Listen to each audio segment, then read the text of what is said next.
Olá! Antes de iniciar o webinário, eu gostaria de aproveitar para agradecer à diretoria da Divisão de Produtos Naturais da Sociedade Brasileira de Química pelo convite, em especial ao Dr. Tiago André Moura Veiga pela oportunidade de mostrar um pouquinho do que eu tenho feito de pesquisa na área de Química de Produtos Naturais. Eu me chamo Simone dos Santos Greco e este trabalho trata do isolamento de neolignanas antiparasitárias de Nectandra leucantha da família Lauraceae, compreendendo o desenvolvimento do método por cromatografia em contracorrente de alta resolução associada à espectrometria de massas e escalonamento em cromatografia em contracorrente de baixa velocidade.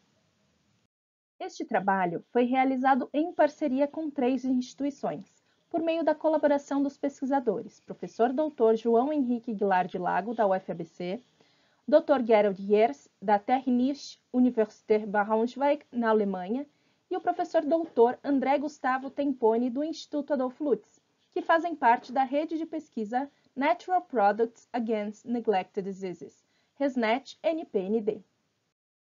Iniciando então o webinário, como vocês devem saber, o Brasil é um dos países com maior biodiversidade do mundo, o que fez com que a Unesco o considere um país megadiverso junto com outros 16 países. Essa imensidão está relacionada principalmente à floresta amazônica, que apresenta cerca de 390 bilhões de árvores, divididas em 12 mil espécies diferentes de angiospermas. Mas uma coisa que não é tão difundida, especialmente no exterior, é que a Mata Atlântica apresenta a maior diversidade de angiospermas, com cerca de 15 mil espécies, sendo o bioma mais biodiverso em angiospermas do Brasil. Nessa área, também temos o maior índice de urbanização, o que afeta diretamente a vida neste local, tornando-se uma área considerada hotspot em biodiversidade. É importante mencionar que no Brasil, diante de sua vastidão, poucas espécies foram estudadas quimicamente e muito menos farmacologicamente. Aqui na Mata Atlântica, mais especificamente no Parque Ecológico do Perequê, situado na cidade de Cubatão, no litoral paulista, coletamos a espécie Nectandra leucantha e realizamos o primeiro estudo químico e farmacológico, cujo extrato hexânico de suas folhas apresentou alto potencial antiparasitário contra espécies de parasitas causadores de 2 doenças tropicais negligenciadas. Para que saibam, doenças tropicais negligenciadas, segundo a Organização Mundial de Saúde, é um grupo de 20 doenças que ocorrem em 149 países subtropicais e tropicais em condições sanitárias baixas, típicas de países pobres e subdesenvolvidos. Como pontuado anteriormente, este trabalho faz parte da rede RESNET-NPND, que visa a descoberta de fármacos a partir de produtos naturais para 5 doenças tropicais negligenciadas, sendo elas a leishmaniose, a doença de Chagas, a doença do sono, malária e micetoma. E aqui, nesta apresentação, eu abordarei a leishmaniose e a doença de Chagas. A doença de Chagas é uma doença parasitária causada pela espécie Trypanosoma cruzi. A Organização Mundial de Saúde estima que 8 milhões de pessoas estejam infectadas em todo o mundo e 25 milhões de pessoas estejam em risco de infecção, principalmente nos países latino-americanos. A doença é transmitida principalmente pela contaminação com fezes infectadas do barbeiro. Nos primeiros 2 meses, em que a forma circulante do parasita transita na corrente sanguínea, ocorre o desenvolvimento da fase aguda da doença, na sua maior parte assintomática. Passada essa primeira fase, o parasita entra em nossas células e desenvolve a fase crônica, que se caracteriza pelo aumento do coração e do intestino. Também, e infelizmente, essa doença pode ser transmitida de forma não vetorial, através de alimentos contaminados, como por exemplo a superfruta brasileira açaí, e através de outros tipos de transmissão. E para o tratamento, apenas 2 medicamentos estão disponíveis agora, mas eles são principalmente ativos na fase aguda e assintomática. A leishmaniose é outra doença parasitária causada por 20 espécies diferentes do gênero Leishmania e transmitida pelo repasto sanguíneo de 30 espécies de flebotomíneos fêmeas infectadas. A depender da espécie de parasita, a doença pode se desenvolver em 3 tipos diferentes de manifestações clínicas: a cutânea, a mucocutânea e a visceral, também conhecida como calazar, que é a forma mais letal da doença.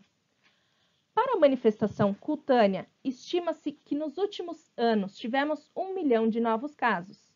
Já para a visceral, 300 mil novos casos e 20 mil mortes anualmente.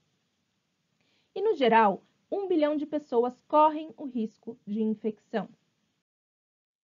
O tratamento da leishmaniose é conduzida por mais de 60 anos com antimoniais pentavalentes, sendo o tratamento de segunda escolha a anfotericina B, paromomicina e a miltefosina. Estes medicamentos são caríssimos e principalmente para países pobres, causando graves efeitos colaterais e, como o tratamento é de longo prazo, acaba levando as pessoas à desistência no tratamento, causando resistência ao parasita. Diante do alto potencial das plantas na descoberta de novos fármacos, realizamos o fracionamento do extrato hexânico da Nectandra leucantha, guiado pela atividade biológica, utilizando cromatografia tradicional, com fase estacionária sólida, o que nos permitiu inferir que a bioatividade está relacionada à presença de neolignanas, sendo o conhecido deidrodiogenol B e 3 novos derivados.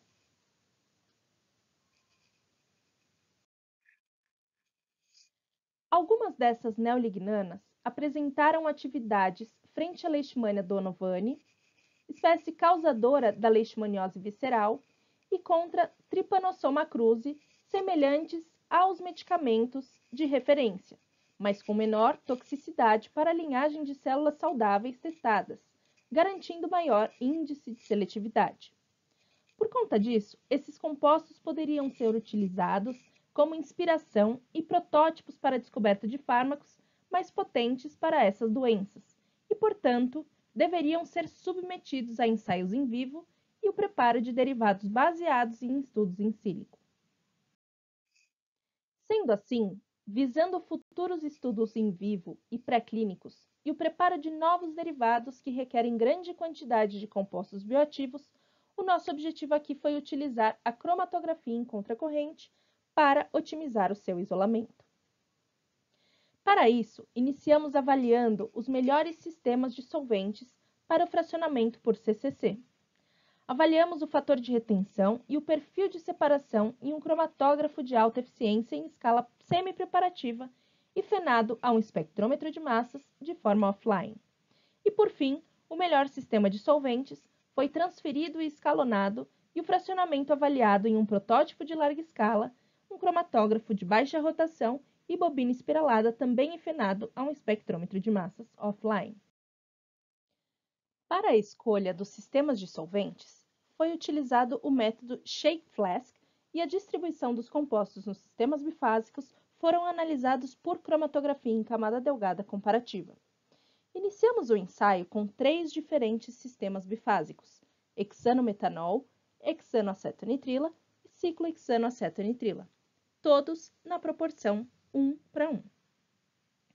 Por TLC, observamos que o sistema de solventes composto por hexanoacetonitrila permitiu a distribuição da maior parte dos compostos em ambas as fases. Além desse sistema de solventes, apresentar menor settling time, ou seja, menor tempo de separação das fases após a agitação do frasco, que é o tipo de resultado esperado para um bom sistema de solventes para CCC, ou seja, para haver separação, precisa haver rápida resolução das fases e boa interação dos compostos em diferentes intensidades em ambas as fases, assim como na cromatografia tradicional. Se vocês tiverem maior curiosidade de entender como funciona a cromatografia em contracorrente, eu sugiro que vocês encontrem aqui no canal do YouTube da Sociedade Brasileira de Química, especificamente da Divisão de Produtos Naturais, o curso realizado pela professora Gilda Leitão. Selecionado este sistema de solventes, realizamos a separação dos compostos no equipamento. No caso, utilizamos o cromatógrafo Spectrum da Dynamic Extractions no modo semi-preparativo, com capacidade de 125 ml, operando em fase reversa, head to tail. Foi injetado 500 mg de extrato solubilizado em 6 ml dos sistemas dissolventes. Durante a eluição, o fluxo da fase móvel foi ajustado a 1 ml por minuto e a rotação da bobina para 1.600 RPM. Enquanto na extrusão, o fluxo foi ajustado para 10 ml por minuto a uma rotação de 300 RPM. E a detecção foi realizada em um espectrofotômetro operando no comprimento de onda de 210 nanômetros. Diante dessas condições, e utilizando o sistema composto por hexano e acetonitrila, foi possível reter 90% da fase estacionária no equipamento. Aparentemente, tivemos uma boa separação dos compostos. Entretanto, durante a extrusão, tivemos o bloqueio das tubulações por conta da presença de compostos graxos e cerosos. Para resolver esta questão, submetemos o extrato a uma partição líquido-líquido com hexano e acetonitrila e para os próximos testes, utilizamos a fase em acetonitrila enriquecida com as neolignanas.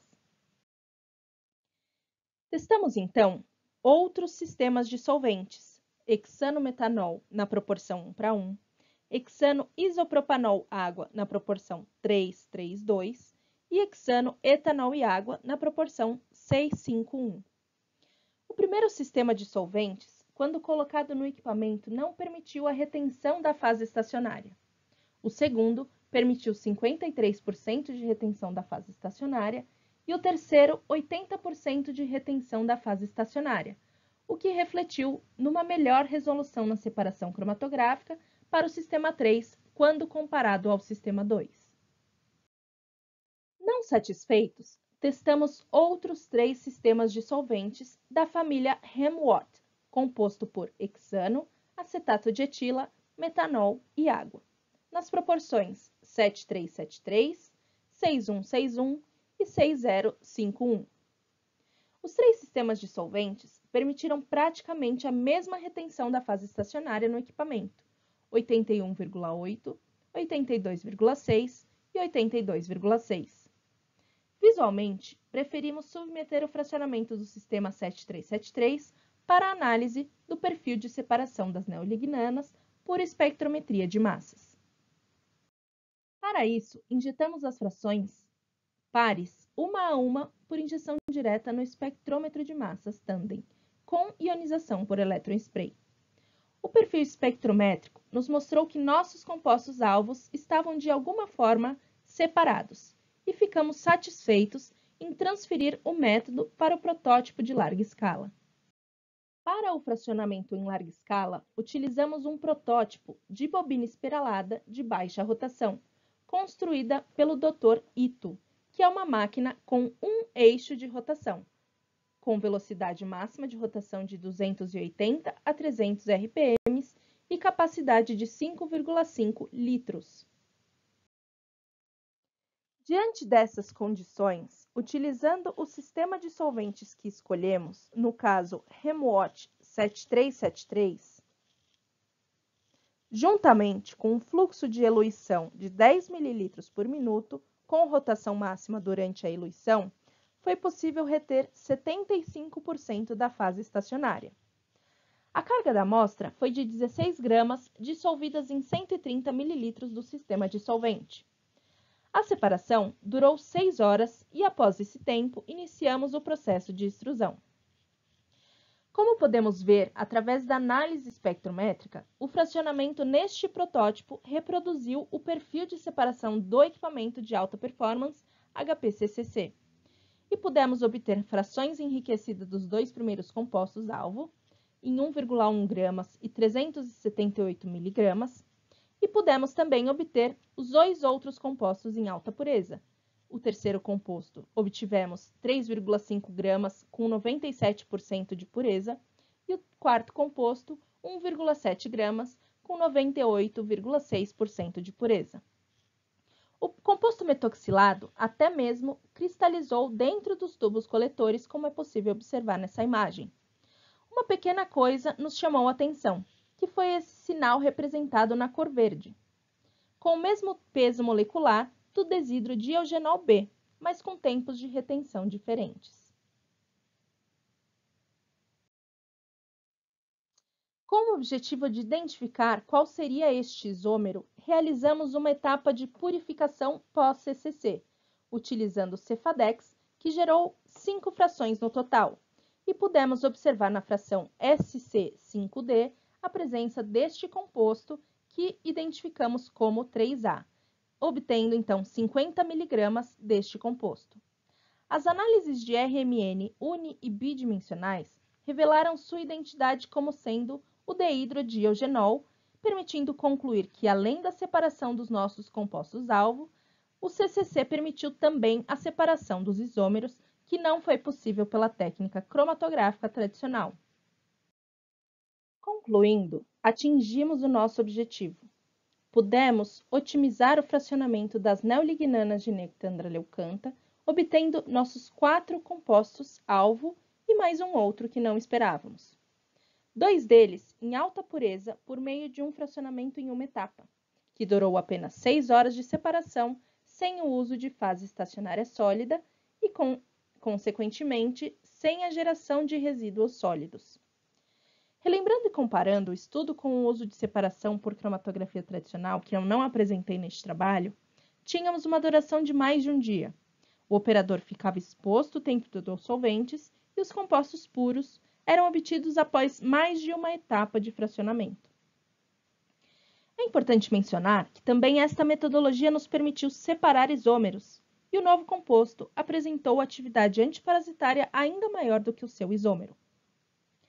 Vale destacar que, em relação ao fator de escalonamento, seu limite ainda não foi alcançado, o que significa que possivelmente poderíamos aumentar a carga da amostra para 20 a 22 gramas para obter maiores quantidades de compostos-alvo. O trabalho aqui apresentado encontra-se totalmente publicado e a parte do uso do CCC para obtenção das neolignanas vocês podem encontrar no Journal of Chromatography A. E como o objetivo deste estudo era garantir maior quantidade destes compostos para derivatizações moleculares e estudos biológicos mais avançados, quem tiver interesse, a continuidade deste trabalho, compreendendo os estudos in silico e a obtenção de derivados mais ativos, encontram-se publicados nos Scientific Reports da Nature. Sem contar as diversas apresentações nas reuniões anuais da Sociedade Brasileira de Química e bienais do Brazilian Conference on Natural Products pelo professor Dr. João Henrique Guilar de Lago. Novamente, gostaria de agradecer à SBQ pelo convite e a atenção de vocês durante essa apresentação. Deixo disponível o meu e-mail, caso queiram entrar em contato. Fiquem bem e nos encontramos por aí.